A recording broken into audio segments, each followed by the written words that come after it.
Today, our guest will be Alisha Carlson, and we can't wait to talk to her. So our show have a little bit of a changing, but we have not get to the juice of it yet. We are rebranding ourselves a little bit.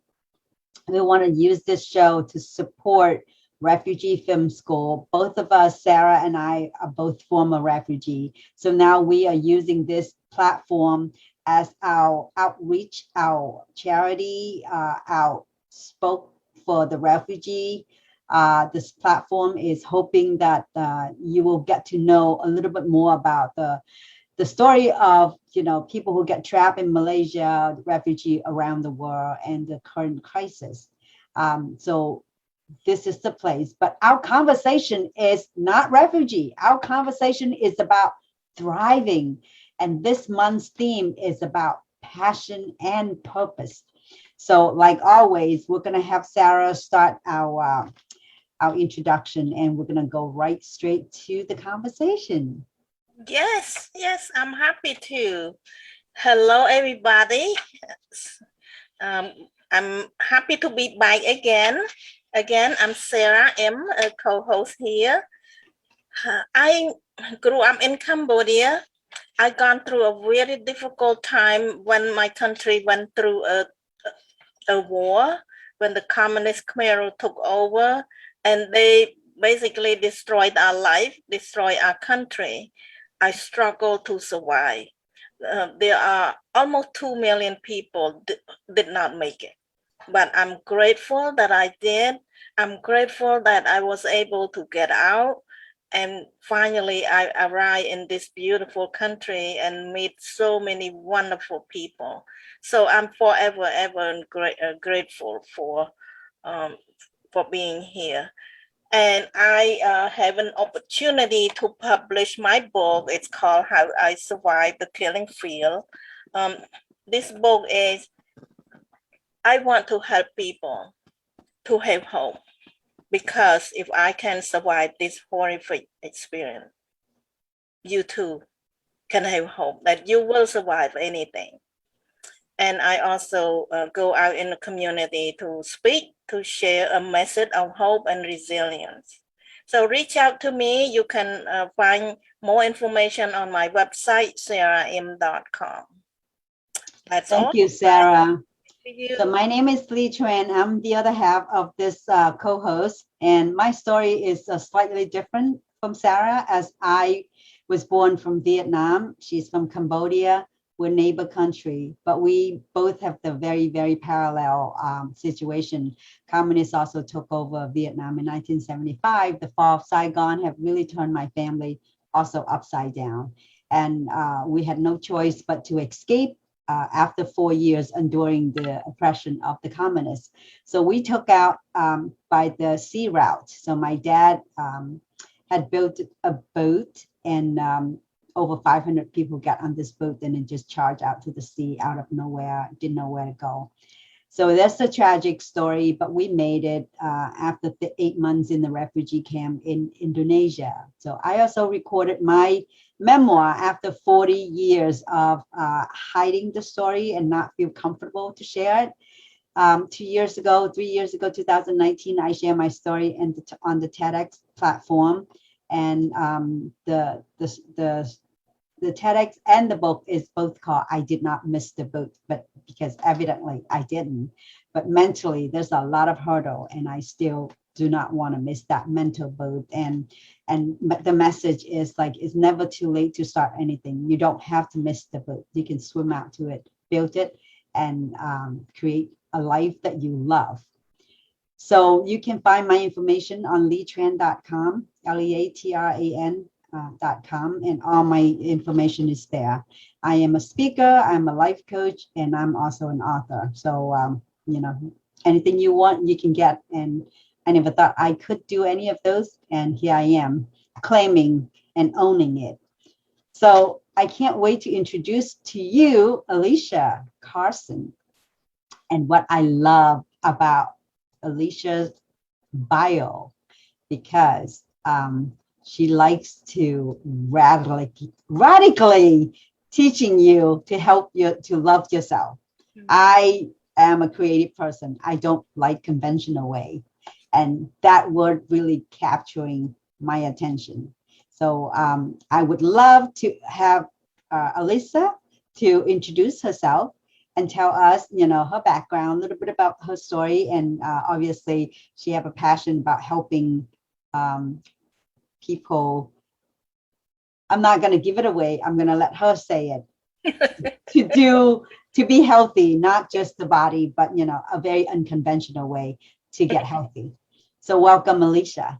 Hi, Lee. Hi, Sarah. Thank you so much for having me. It's great to be here with you and to hear just a little bit about your story, Lee. I got the privilege of hearing more about Sarah's story. I think it was last week. I feel like the time just goes by so fast. So yeah, my name is Alisha Carlson. I am a life and health coach. But I really do teach kind of from a non-diet perspective. So it really is about focusing on the habits, the behaviors, the mindset. I think really just with what Lee said about having to overcome kind of those mental hurdles and those roadblocks that we build ourselves sometimes, or that are maybe built for us based on just experiences or society or things like that. So I really like to look at how we can overcome those things through exercise, through nutrition, through just life transformation. And I believe that every woman should be able to feel good in her body just the way that it is, knowing that it is a good and perfect body as is. So I think that a lot of the messaging out there, it's like we have to lose weight or we have to look a certain way before we can feel good. And I think that's where that radicalness comes from, of like really just being able to step into caring for yourself, loving yourself wildly, being able to support yourself just the way that you are in the body that you're in now. Mm-hmm. And what I found is that when my clients kind of take that pressure off of having to lose weight or having to look a certain way, they naturally tend to kind of start to fall into those healthy habits, those healthy behaviors a lot easier. But of course, it starts and ends in the mind. So that's, I think, really is like what we end up addressing a lot more than just like specifically attacking the behaviors and the habits and things like that. I love it. I love it. It's just really wonderful. Did you starting out, how do you get you to this journey? Did you starting out as a coach, or did you have some other background? What led you to this path? Yeah. So actually, before I was a coach, I was a hairstylist, and it's been actually really fun to kind of rehash that journey and kind of dig in, I think, a little bit to like, what did I love about doing hair, and to kind of see just like the natural transition, I think, into coaching. And what really drew me to doing hair was drawing out the beauty in somebody, or helping them to feel confident, to feel better about themselves, like through a new haircut or a new hairstyle or something like that. And I think, it was kind of twofold. What sort of put me into coaching was, one, while I was working as a hairstylist, I started to kind of go through my own fitness journey and fitness transformation. And it was in like the setting of certain fitness goals and then becoming the person to reach them, I started to feel more confident in myself. And I think at the time I thought it was because I was losing weight or I looked a certain way.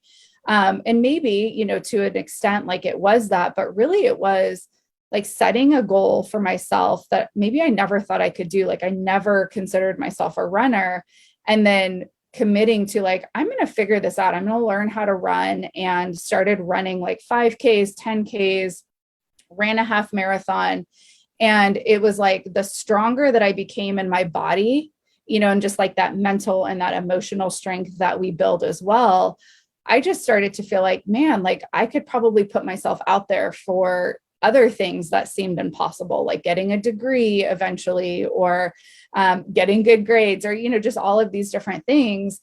And I think, so that was kind of that personal side of it. But then also just sort of having this realization that while it's nice to have like a great looking haircut or an amazing color job, that is so temporary. It's like such a temporary transformation. And all it would take is them washing their hair, or 6 weeks to go by and them needing a new haircut, or maybe even like leaving the salon and then having a rough conversation with their husband, or looking at themselves in the mirror, and all of a sudden it's like they're not feeling confident anymore because of the hair job that I gave them. It's like everything else in life kind of took that away. And so I just really wanted to be able to give a transformation on a longer basis, like permanent change, helping women to feel stronger, more confident, more empowered in their bodies, but also in their lives. Tell me if I'm wrong, okay? Tell me if I'm wrong. You must be suffering when you're doing hair and everybody just pour out their life story to you. And you just like, I want to help you. I want to guide you in the right way. I know that we have a lot of intimate talk with when you go to a hairstylist, that's the place. People always pour their stuff out to you. It's almost like a bartender. That just people come and they relax and they just like tell you their story. So now I'm glad that you get to the road that you can actually listen to their story and be able to have that credential to advise them or to actually guide them to a place that they can found their own inner wisdom instead of just unsolved problem and it just keep go on and on. Am I right? Yes. And that is like, I think it's a very natural parallel of being a hairstylist and being a coach, because it really is like doing hair is, I think, as much about hearing somebody's story, being that soundboard, and hopefully giving like some good advice. Right. But I think too, like hairstyling, probably draws similar personalities to people that would be interested in coaching, because I don't think it is just about like the art of doing the hair. Right. I think it really is about that intimate relationship and bond that we have with our hairstylist, which is so funny. So yeah, it felt like a very natural transition into coaching. Right. Well, because you already listened to problem all day long already. And exactly. Now you can actually have a proper way. I've just certified to be a coach myself a couple months back. And it's opened a new world, like a new horizon. And it's just fascinating to understand what coaching is. And actually it's just to guide people. You're not there to tell them what to do. You just kind of open the door and let them look at inside their own self and be improving. And like you said, it's not something that they can just wash away after their hair grow, or, So this is really a great way to do it. So tell us a little bit more about your non-conventional way about not dieting. I mean, beside the mindset, do you have any technique for them to get to a place that they felt like they can shed their weight, or they can, change their mind about certain perspective? Yeah. So I think like the non-diet approach, really, it's less about like following externally imposed rules about food. It's definitely about removing kind of the deprivation and the restriction around food. So one of the things I think it's like I work with my clients on creating kind of this concept where all food is essentially neutral, right? I think if I were to say like, oh, what are some good foods or what are some bad foods? We all typically kind of have foods that pop up, right? Where it's like, oh, if I eat this, this is a good food, but if I eat this, this is a bad food. And subconsciously, or just like the way that we were wired and created, just having those different categories and kind of having food being assigned sort of this morality, if you will, when we are eating the quote unquote good foods, we tend to feel like, oh, I'm doing good. I'm being really good. I'm, look at me.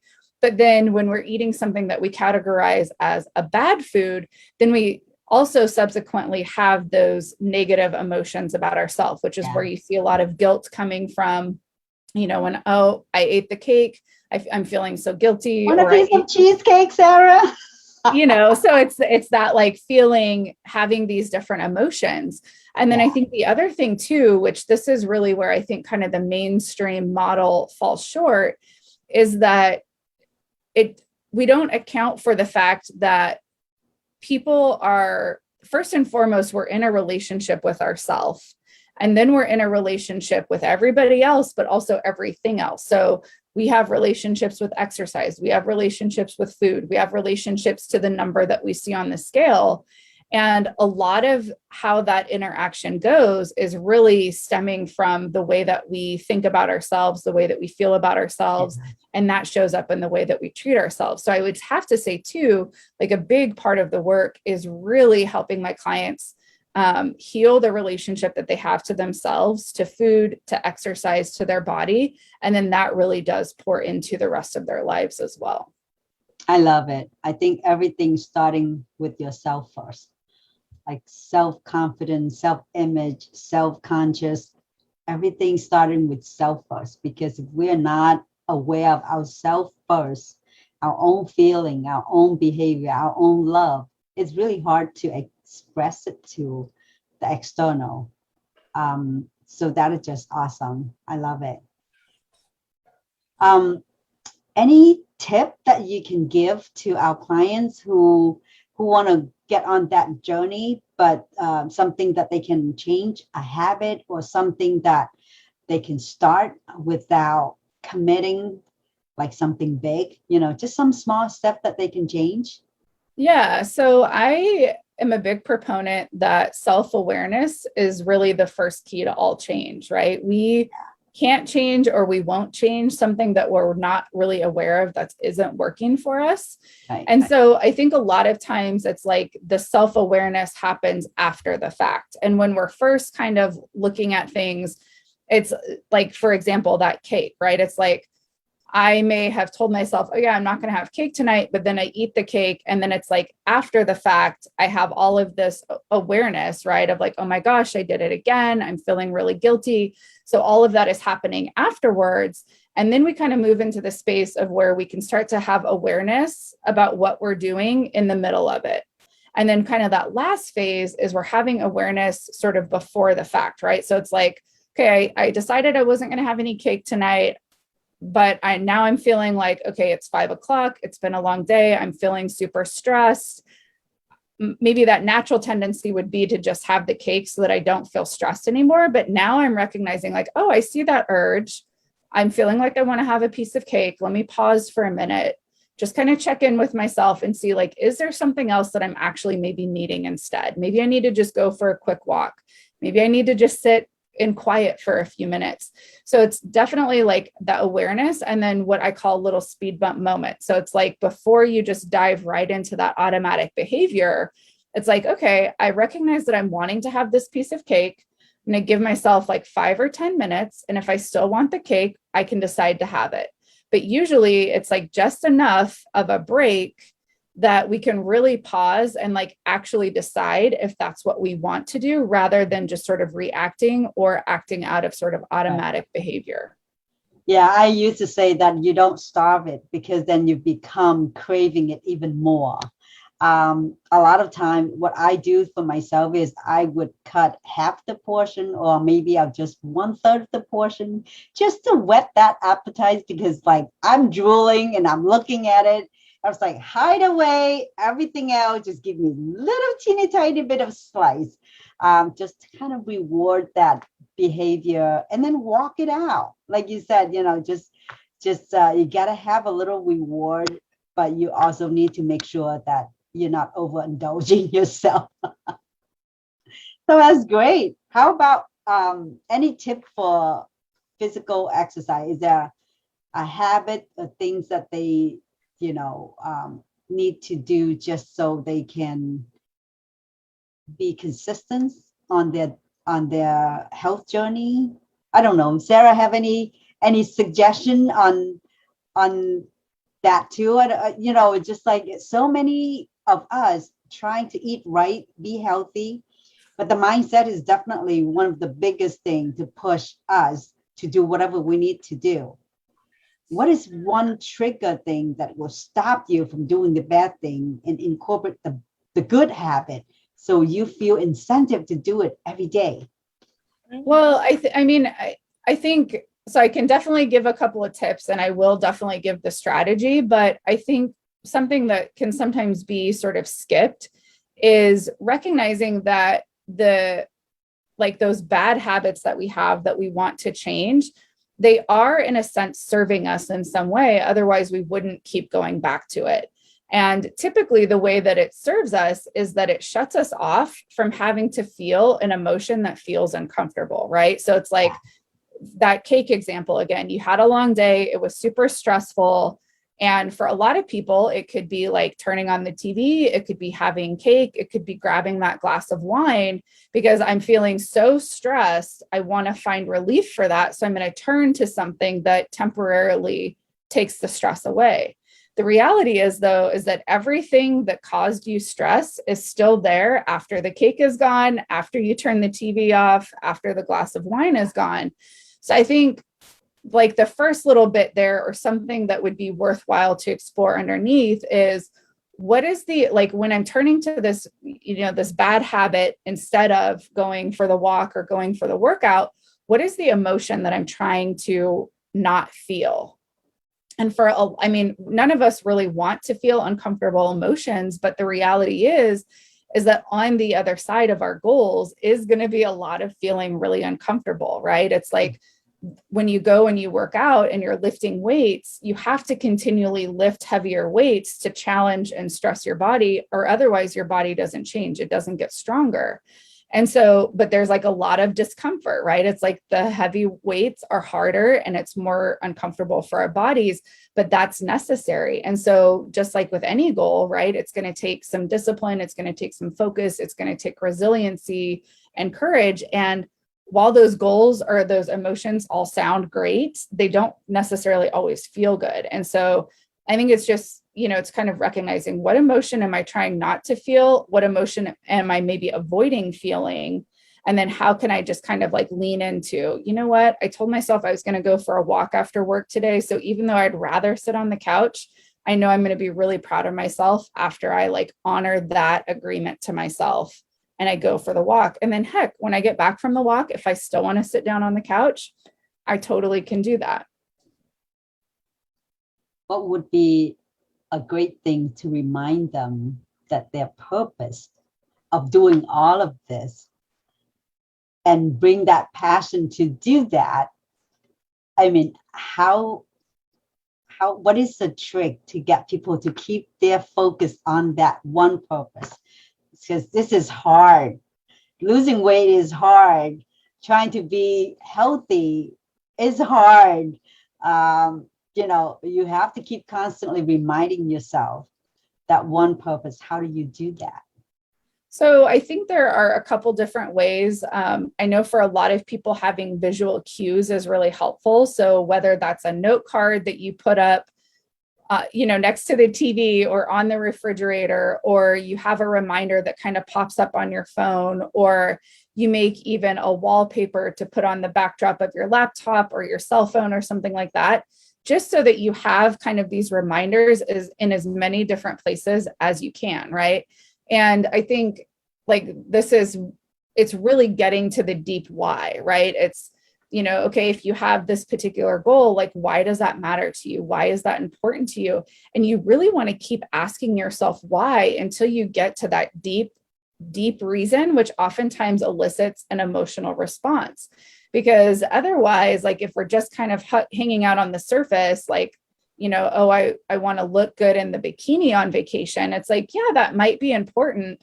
But in the moment when the cake or the whatever is calling your name, the cake wins. Looking good in vacation, like which one is more important? But if we can really come to this deeper place of, okay, this is really why I want that. This is why that's important. That's the thing that we want to remind ourselves of, because that's going to be the thing that in the moment when we're faced with the two choices of keeping my word or doing this versus doing this, it's having that deep commitment and that deep determination, that attachment to that deeper why is going to be the thing that pulls you along, rather than you feeling like you're having to push yourself towards your goal.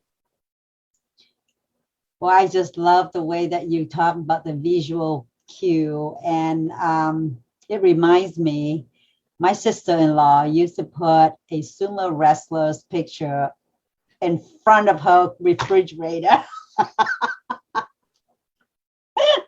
just to remind her that that's not where she want to go. So when you talk about that, it just remind me, that image is like coming right back, because I went visit her and I was like, whoa, I wouldn't want to open that refrigerator now. So that's funny. What is the other advice that you have for our audience if walk away from one thing, which is everything is so great and valid, from visual cue to knowing that your purpose and whatnot, but what else can you advise for our audience about keeping the balance between physically, mentally, and all the well-being? Yeah, I think when you're looking at kind of all those different sections of your life, the big thing with the balance, I think it's really being super clear on your priorities. So like, what are the things that are most important to you? Having a sense of your core values is also important, because you make every single decision based on your core values and like what you deem as the most important things. And so I think when we start to feel out of balance, or when we start to feel like things aren't aligned, it's because we are currently making decisions that don't align with our priorities or our values. So I think first, it's like kind of having an idea and a sense of your values, your priorities. And then when you start to feel like things are a little bit out of balance or not feeling aligned, then we can kind of check in and be like, okay, like maybe I haven't really been doing things that align with or support my values, my priorities, and my goals. And so how can I kind of reassess and sort of recalibrate, if you will, to start to make decisions that support this and align with those things better? So if I'm correct, you are more of a mind coach health than the regimen of doing physical or dieting, more of like a mindset. Am I right? I think the mindset is foundation for anything that you want to do. And I think that's a lot of the reason that when somebody goes to start a diet or they go to find a workout program, they find success for a little while, but then it kind of, when they're met with their deeper mindset and really like the way that they are used to making decisions, those habits haven't had time yet to really become sticky enough, and they haven't transformed from the inside out to become the person that just does these things. So it's like I feel like if you're not working the mindset while you're trying to make nutrition changes or fitness changes or anything else, you're trying to take the actions of somebody that thinks completely different than you do currently. So it's like, yes, we have to work on the mindset piece while we start to work on incorporating different habits around nutrition and food and lifestyle. That's a strong foundation. If you don't have the foundation,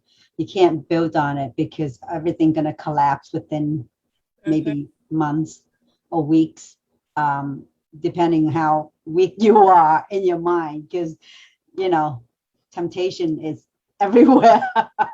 Yeah, I think that's like have a clear purpose. Why do they want to do this? This is so cool. Well, I love everything you have shared. Talk to Alisha if you feel like you need to have somebody to anchor your thoughts and your mind and help you to build a stronger foundation about, why you want to do what you do. Why do you want to be healthy? Why do you want to look good? Or why do you want to feel good? And that's so important. And thank you, Alisha, for sharing your expertise and your passion with us.